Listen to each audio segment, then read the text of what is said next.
দেখেছি আমাদের কর্তাবাবু বসে বসে তামুক টানছেন, আপন ভোলা মানুষ।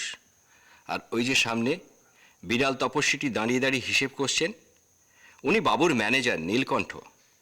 শুধু নীলকণ্ঠ বললে অবশ্যই ম্যানেজার ভুরু কোঁচকায়, আর ওই কোঁচকানো ভুরুকে ভয় পায় না এমন মানুষ এ তল্লাটে কেউ নেই।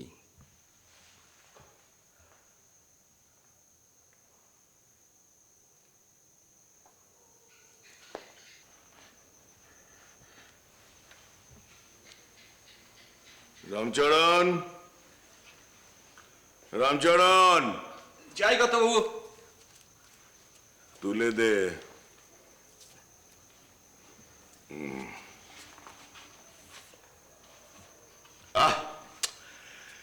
কলকাতা বদলে দে।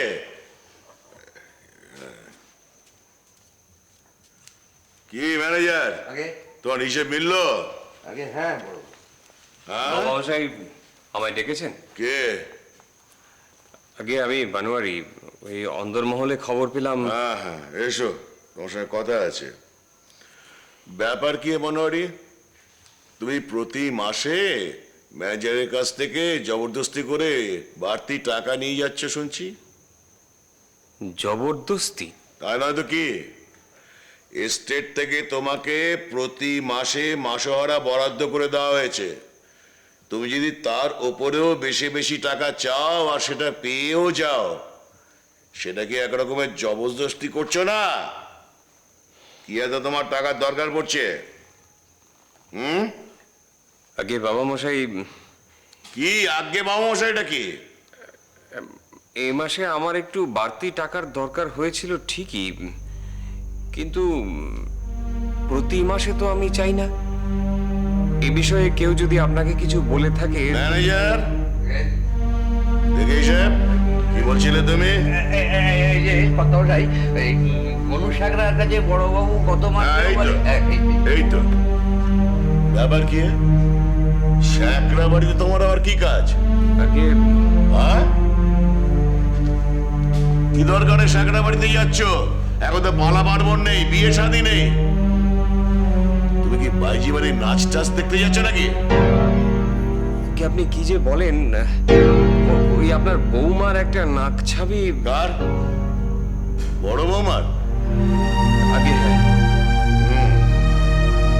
আর এই মাসে মাসে কারা বেশি টাকা চাইছো? এ মাসে ওই একটা, কি একটা? ওই একটা কাজে। কি কাজ? চুপ করে আছো কেন? কি এমন কাজ? কি এমন কাজ যা বাবার সামনে বলা যায় না?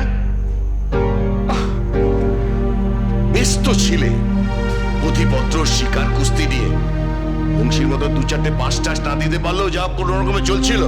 এখন আমার বাড়তি কি কাজ পড়লো যার জন্য তুমি টাকা চাইছো? আগে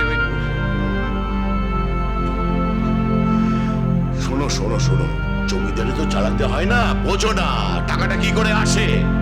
এই নীলকণ্ঠ আছে বলেই এখনো সরু চালে গাও কি পড়ছে। একটু বুঝে শুনে চলো। অবশ্যই আমি ঠিক। যা, আর কথা বাড়াতে হবে না, একটু হাত টান করে চলো, বুঝলে? আহ, নীলকণ্ঠ, রামচরণটা গেল কোথায়? কখন দিতে বলেছি আমি? তুমি এখন আসতে পারো, যাও।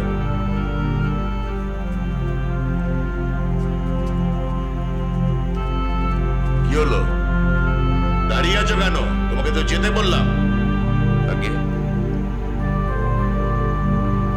এসো দেখি। এখন থেকে আমাকে না বলে একটি বাড়তি টাকাও দেবে না তুমি, মনে থাকে জানো? হ্যাঁ, এই এই এই এই এই জায়গাটা।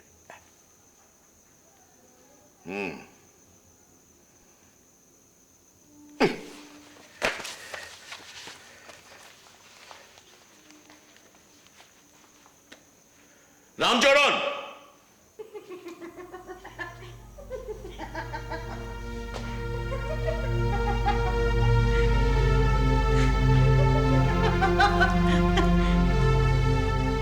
কি গো, তুমি সদরে যাবে বললে? গেলাম না, কেন? যেতে ইচ্ছে করলো না তাই। ইচ্ছে করলো না নাকি শরীর খারাপ? কেন শরীর খারাপ হতে যাবে কেন? তা তুমি কি বুঝবে? দেখি দেখি কপালটা দেখি। আহ, ছেড়ে দিন। আমার শরীর খারাপে তোমার কি? এই তো দেখলাম দিব্যি হাসাহাসি করছিলে। এত কি কথা ওদের সাথে? ওরা কারা? ওরা কারা কি গো? সদু খুড়ি, বিনুর মা, চেনো না মনে হচ্ছে। চিনবো না কেন? কিন্তু ওদের সঙ্গে এত হাসাহাসি কিসের? মা, মানুষ একটু হাসবে না? সবাই কি তোমার মতো নাকি সারাক্ষণ গোমরা মুখে বসে থাকবে? আমি সারাক্ষণ গোমরা মুখে বসে থাকি? তাই তো দেখি। তাই দেখো, আমার পাশে থাকো কতক্ষণ যে দেখবে? সারাক্ষণই তো দেখছি এদিক ওদিক গুড়গুড় করছো। কি যে বলো, আমি বাড়ির বড় বউ, আমার কাজকর্ম থাকবে না? সারাক্ষণ তোমার পাশে থাকলে লোকে কি বলবে? আমি সারাক্ষণ তো বলিনি, একটুক্ষণও কি তুমি আমার পাশে থাকতে পারো না? দেখো কিরণ, আর 5 জনের মতো আমার কোনো নেশা ভাঙনি, ইয়ার দোষ নেই। টাকার মধ্যে আছো তুমি একমাত্র। সেই তোমাকে যদি একটু কাছে না পাই। আমি করে না, কি করতে গিয়ে দেখে ফেলবে তখন। দেখো, বাবা মশাই যে ডেকেছিলেন, কি বললেন? কি আর বলবেন? চাকর বাকরদের সামনে নিজের ছেলেকে অপমান করা ছাড়া আর তো কিছু শেখেননি। সে কি? কি হয়েছে? কি আবার হবে? তোমার জন্য একটা মল বানাতে দেবো ভাবছিলাম, আর তার জন্য কটা টাকা মাত্র। তাই নিয়ে যা বললেন। তুমি এবার মল নিয়ে পড়লে কেন? আমার কি গয়না নেই? গত মাসে তো একটা নাক চাপি দিলে। আশ্চর্য, গত মাসে একটা নাক ছাপি দিয়েছি বলে এ মাসে কিছু দিতে নেই? আর কি এমন জিনিস? সাতনরি হার তো নয়, একটা মল মাত্র। ক টাকা লাগতো? য টাকাই লাগুক, টাকাটা বাবা মশাইয়ের তো। আমি বাড়ির বড় বউ, প্রতি মাসে যদি আমার জন্য গয়না আসে, লোকে কি ভাববে বলো তো? মাথার উপরে মা রয়েছেন, ছোট বউ রয়েছে, চোখে লাগে না? তাই বলে আমি আমার বউকে নিজের ইচ্ছে মতো কিছু দিতে পারবো না? না, পারবে না। সংসারে থাকতে গেলে ইচ্ছে মতো সবকিছু করা যায় না। তাছাড়া তুমি বেশিরভাগ সময় অন্দরমহলে বসে থাকো, দিনে 25 বার আমার খোঁজ করো। ইনি আমাকে 1000 রকম হাসাহাসি শুনতে হয়। তারপরে যদি এই সমস্ত শুরু করো, এবার আমাকে ডুবে মরতে হবে। আচ্ছা বেশ, কিন্তু তাই বলে বাবা আমাকে সবার সামনে অপমান করবেন? বিশেষ করে ম্যানেজারটার সামনে? একটা চাকর। ছি, ম্যানেজার বাবু যা করেন আমাদের ভালোর জন্য করেন। তুমি না বলো গুণীর মান দিতে হয়? গুণী? ও একটা চোর। সে তো অনেকদিন থেকেই বলে আসছো, প্রমাণ দিতে পেরেছো কি? একদিন পারিনি বলে পারবো না ভাবছো নাকি? যবে পারবে তবে বললো, আগে থেকে বলছো কেন? দেখো, আমরা সবাই জানি জমিদারির সমস্ত কাজকর্ম ওই ম্যানেজার বাবু দেখেন, বাবা মশাই কিছুই দেখেন। আমাদের অনেক ভাগ্য ভালো যে ওরকম একজন সৎ মানুষকে আমরা পেয়েছি। নাহলে এত বিষয় সম্পত্তি 5 ভূতে খেত। আমি থাকতে মরে যাই। পুঁতি আর 16 কাউরানো ছাড়া কোন কাজটা তুমি করো যে বিষয়ে হাত দেবে? আমি তোমায় চিনি না নাকি? বেশ তো, সবই যখন জানো তখন আর আমার কি দরকার? আমি চললাম সদরে। ছাতা নিলে না, বাইরে রোদ দিয়েছে তো।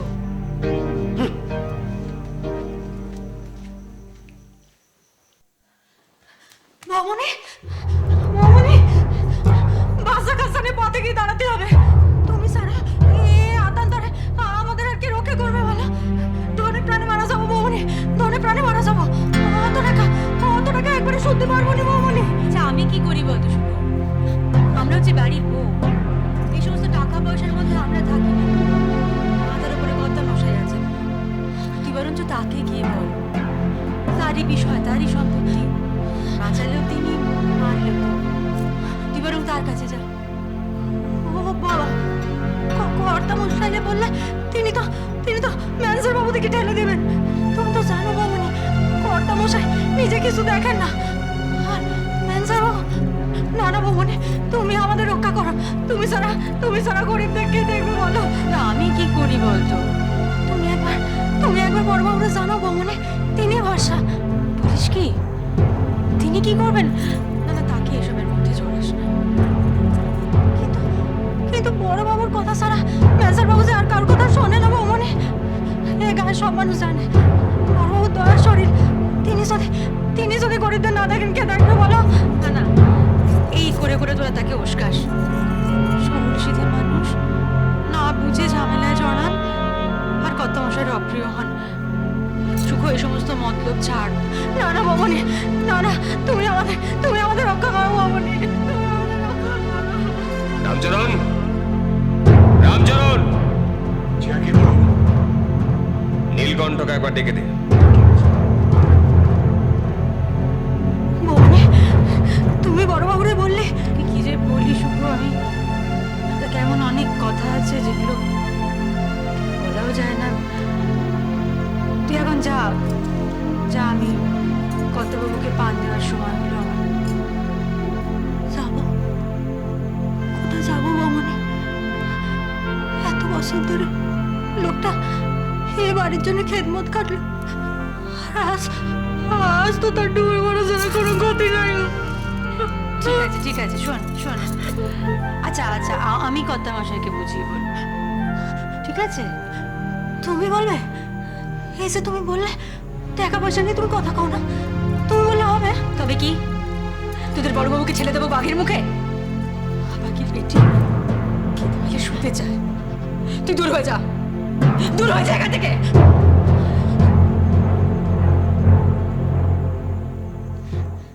বড়বাবু, আপনি আমাকে তলব দিয়েছিলেন? তোমার ব্যাপারটা কি বলো তো? হে, কেন বলুন তো? বাবা মশাই লাই দেন বলে তুমি কি মাথায় চড়ে বসতে চাও না? এই যে খোলসা করে না বললে আপনি যে কি বলছেন কিছু বুঝতে পারছি না। তুমি মধু কৈবর্তকে ভেটে ছাড়া করতে চাও? আমি কই না তো। তাহলে তার বউ এসে আমার বউয়ের কাছে কেঁদে পড়ে কেন? এসেছিল নাকি? কই আমি জানি না তো। তবে হ্যাঁ, মধু কাছারি থেকে কিছু টাকা ধার নিয়েছিল, সেটা শোধ করার সময় অবশ্য হয়ে এসেছে। সে একা ধার নেয়নি। তা আমি জানি, কিন্তু মধু তো জামিন ছিল। এখন আমি কাকে চিনবো বলুন তো? তুমি বলে 1000 টাকার উপরে 4 বছরের সুদ, এটাও শোধ দেবে কি করে? সেটা তো আমার জানার কথা নয়। তাহলে যেটা তোমার জানার কথা সেটা জেনে নাও। এই ঋণটা মধুর মুকুব করে দিতে হবে। এর মানেটা কি দাঁড়াবে তাহলে? একটা গরিব পরিবার রক্ষা পাবে, মানেটা এই দাঁড়াবে। না, এর মানেটি দাঁড়াবে যে অনেকের বকেয়া ঋণ আমাদের শোধ করে দিতে হবে, যার সর্বমোট পরিমাণ দাঁড়াবে প্রায় লাখখানেক টাকার উপর। আর এর ফলে কর্তাবাবু তেজারতি কারবারটি লাটে উঠবে। না না, আপনার মতো বিজ্ঞ বুদ্ধিমান ব্যক্তির কাছ থেকে এরকম পরামর্শ আমি আশা করিনি। রাতে উঠে যাবে তো তোমার কি? হে, বিষয়টা তোমার বাপের না আমার বাপের? আমার বাপের হলে তো এতক্ষণে দাঁড়িয়ে কথা বলার কোনো দরকারই হতো না। তাহলে তোমার এত মাথা ব্যথা কিসের? মাথাটা আছে বলে। মাথা? ওটাকে তুমি মাথা বলো? ওটা বদ বুদ্ধির একটা আড়ং। তোমার মতো ছোট লোক আমি জীবনে দেখিনি। হে, আগে ছোট লোক না হলে আপনাদের মতো বড় লোকের শরণাপন্ন হব কেন? শুধু ছোট লোক হলো হতো। তুমি একটি চোর। তোমার শয়তানির খবর আমি রাখি না ভেবেছ? মধুর ধার নিয়ে তোমার দবদবা, এদিকে তুমি নিজে যে চুরি করে ফাঁক করে দিচ্ছ তার বেলা। কি করব বল? ভগবান যখন যাকে কিছু দেননি তো পরের ধরেই প্রাণ বাঁচায়। আপনাদেরটা তুলে না রাখলে আমি খাবো। দেখে ওই উকিলবাবু নিচে বসে আছে, আমি বরং এখন আসি। না, মধুর ব্যাপারটা ফয়সলা না করে এখান থেকে এক পা নড়বে না। এটা আমার হুকুম। আপনার হুকুম হলে তো আমার ডরবার কোনো উপায় নেই, কিন্তু কর্তাবাবু উকিলবাবুর সঙ্গে বসে আছেন, তিনি তলব দিলে যে আমি কি করব।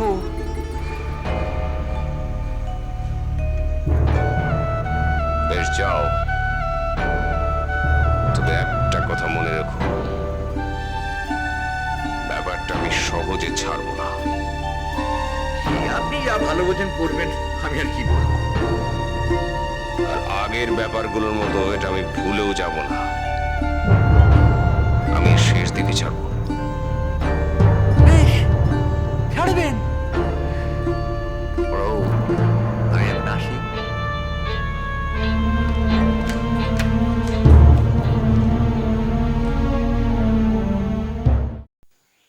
বংশী, বংশী কোথায় গেলি রে? বংশী আছিস? কে? আরে আমি রে, আমি। এ কি রে, সব বন্ধ করে রেখেছিস কেন? দাঁড়া, খুলে দিচ্ছি। করো কি জানো না আমার ঠান্ডার ধাত। তাছাড়া কদিন ধরে মাথাটাও ভীষণ ভার ভার। সে কি রে, বসন্তকালে আবার ঠান্ডা কিসের রে? তোমার শরীর ভালো, তোমার বসন্তকাল। আমার আবার হাওয়া বদলের জন্য এই সময়টা খুব সাবধানে থাকতে হয়। কিন্তু এভাবে বদ্ধ করে মুখ গুজে পড়ে থাকলে তো শরীর খারাপ করবে রে। কি আর করব বলো, আইনের পরীক্ষা, সে তো আর কম নয়। তা যাকগে, বলো, বসো। না, ওই নীলকণ্ঠকে নিয়ে তোর পারা গেল না? কেন, সে আবার কি করলো? আচ্ছা, বিষয় কার? বাবা মশাইয়ের তো? হ্যাঁ। তাহলে নীলকণ্ঠ কে? কে ওই নীলকণ্ঠ? সব ব্যাপারে সে পোদ্দারি মারতে আসে কেন? সে যা বলবে সেটা মেনে নিতে হবে। আহা, বলোই না কি হয়েছে। আরে মধু কৈবর্ত কাচারি থেকে কিছু টাকা ধার নিয়েছিল, তার জন্য নীলকণ্ঠ তাকে ভিটে ছাড়া করতে চায়। এ কি জুলুম বল দেখি। আর কি করবে? আর কি করবে মানে? তাই বলে ওই গরিব লোকটাকে ভিটে ছাড়া করবে? শোধ না করতে পারলে টাকা ধার করে কেন? আরে বাবা, টাকাটা তো তুলতে হবে। তার মানে ম্যানেজার কোনো অন্যায় করছে না? আমার তো মনে হয় না। জমিদারি তো আর দানছত্র নয় দাদা। আমাদের সংসারও চলে এর টাকায়। আর যদি মধুকে ভিটেচারা করতে না পারি, তাহলে কদিন বাদে তো আমাদেরই ভিটেচারা হতে হবে। ও, তার মানে তুই ওই নীলকণ্ঠের দলে? আমি কারো দলে নই দাদা। আমার বাস্তব বুদ্ধিতে যেটা বলে সেটাই বললাম। এটা তোমারও বোঝা উচিত। তার ঘাট হয়েছে আমার, আমার আগেই বোঝা উচিত ছিল। হ্যাঁ, হবে না? বেশিরভাগ দিনই তো পড়ে থাকো কলকাতায়, আমোদ আহ্লাদের খরচ তো সেই পাঠায়। আমোদ আহ্লাদ? এটা তুমি কি বললে দাদা? আমার শরীরের কথা তুমি জানো না? ঠিক কথা, আমার ভরকি দিস না। সবাইকে চেনা আছে আমার, সবাইকে চিনি আমি। থাক, তোর সাহায্যের আমার কোনো প্রয়োজন নেই। আমি একাই যাব বাবা মশাইয়ের কাছে, দেখি ওই হতভাগা নীলকণ্ঠ কি করতে পারে। দাদা,